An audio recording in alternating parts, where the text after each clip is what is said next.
welcome to Learners High. This is Kanak. Hope you all are safe and doing great. आज हम पढ़ने वाले हैं क्लास 10th इंग्लिश का first poem dust of snow by Robert Frost. As we all know, Robert Frost was very famous American poet and उनके जितने भी poem या वर्क हैं वो सब लाइफ के रियलिटी पे बेस्ड हैं. सिंस वो एक रियलिस्टिक पोएट थे, सो उन्होंने जो भी अच्छा या बुरा एक्सपीरियंस किया अपनी लाइफ में, लाइक हैप्पीनेस, सॉरो या सफरिंग, वो इन सारी चीज़ों को एज इट इज़ अपने पोएम में लिखा करते थे. सो ये पोएम डस्ट ऑफ स्नो भी उनके एक्सपीरियंस से रिलेटेड है. पर इससे पहले कि हम इस पोएम की लाइन बाय लाइन समरी और पोएम के डीपर मीनिंग को समझें, टेल मी वन थिंग, क्या आप शुभ अशुभ चीज़ों में बिलीव करते हो कि कुछ पर्टिकुलर चीज़ें शुभ होती हैं और कुछ अशुभ?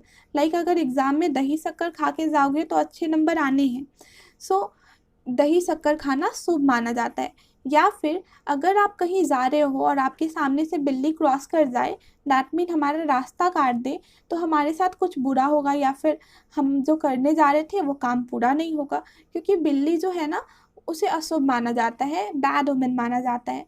Same goes with crow. Crow के साथ भी ऐसा ही है, उसे भी बुरा माना जाता है, अशुभ माना जाता है. और बोला जाता है क्रो है ना, वो मैसेंजर ऑफ बैड न्यूज़ होता है, डार्कनेस होता है. सो सोसाइटी के अंदर इन सारी चीज़ों को माना जाता है, राइट. सो इस पोएम के थ्रू रॉबर्ट फ्रॉस्ट ने जो मेकिंग्स ऑफ माइंड है ना, इन सारी चीज़ों को सैटर करने की कोशिश की है, या फिर कहा जाए तो बनी बनाई बातों को गलत बताया है. अब कैसे, इसके लिए हमें लाइन बाय लाइन समरी को समझना होगा. सो स्टार्ट करते हैं पोएम की समरी को. पहली बात जो इस पोएम में हमें समझनी है वो है इस पोएम का टाइटल, डस्ट ऑफ स्नो. यहाँ पे डस्ट का मतलब मिट्टी या रेत से नहीं है, इसका मतलब है स्नो का गिरना. सो अब हम देखेंगे पोएम की line by line summary. So first stanza is the way a crow took down on me the dust of snow from a hemlock tree. तो यहाँ पे पोएट ने दो चीज़ों की बात की है, first crow and another one is hemlock tree. ये दोनों ही चीज़ें डार्कनेस, सैडनेस और सॉरो को रिप्रेजेंट करते हैं, सिंबलाइज करते हैं. क्रो को बैड ओमेन माना जाता है, अशुभ माना जाता है, क्योंकि कहा जाता है कि ये messenger of death, sorrow, sadness होते हैं. एंड अगेन हेमलॉक ट्री जो है वो काफ़ी पॉइजनस ट्री होता है, जिसमें छोटे छोटे वाइट कलर के फ्लावर्स होते हैं. तो फर्स्ट स्टैंजा में बताया गया है कि हेमलॉक ट्री स्नो से कवर्ड है और उस पर एक क्रो के मूवमेंट के कारण जिस तरह से पोएट के ऊपर डस्ट ऑफ स्नो गिरी. सो अब ये क्वेश्चन आता है कि पोएट इतने पॉइजनस ट्री के नीचे क्या कर रहे थे. सो पोएट अपने थॉट में इतने खोए हुए थे कि उन्हें आइडिया ही नहीं था कि वो कहाँ पे हैं. सो अब किस तरीके से गिरी ये मेंशन नहीं है कि डस्ट ऑफ स्नो जो थी वो कैसे गिरा. सो बस हम गेस कर सकते हैं कि क्या हुआ होगा.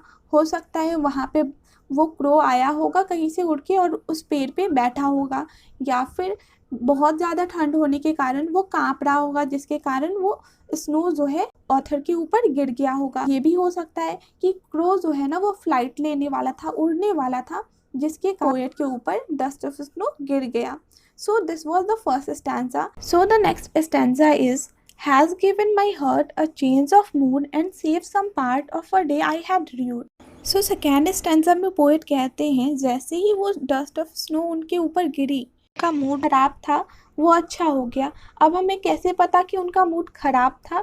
सो फर्स्ट स्टैंजा में पोएट ने दो निगेटिव चीज़ें क्रो और हेमलॉक ट्री का यूज़ किया है, जो कि बैड ओमेन या अशुभ माने जाते हैं और जो सैडनेस और डार्कनेस का सीन क्रिएट कर रहे हैं. सो यहाँ से हमें पता चलता है कि पोएट का मूड पहले ख़राब था, लेकिन जैसे ही उन पे डस्ट ऑफ स्नो उस क्रो की मूवमेंट के कारण गिरा, उनका हर्ट जो था, जो अब तक दुख या गिल्ट से भरा हुआ था, वो चेंज हो गया और उनका मूड अभी अच्छा हो गया. आगे पोएट बताते हैं कि उन्होंने अपने बाकी बचे दिन को रिग्रेट में वेस्ट होने से बचा लिया.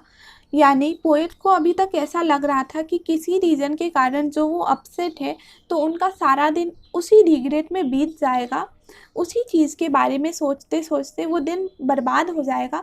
लेकिन जैसे ही क्रो के मूवमेंट के कारण उन पर स्नो गिरी, उनका मूड चेंज हो गया. इस पोएम के थ्रू रॉबर्ट फ्रॉस्ट हमें ये बताना चाहते हैं कि हमें लाइफ को पॉजिटिव पॉइंट ऑफ व्यू से देखना चाहिए. ज़रूरी नहीं है कि कोई चीज़ अगर बुरी है तो हमारे साथ भी बुरा ही होगा.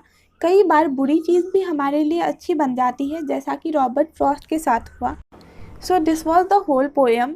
इस पोएम में यूज पोएटिक डिवाइस और राइमिंग स्कीम हम नेक्स्ट वीडियो में कवर करेंगे। अगर आपको ये वीडियो अच्छी लगी then please hit the like button and share with your friend, and also do not forget to subscribe the channel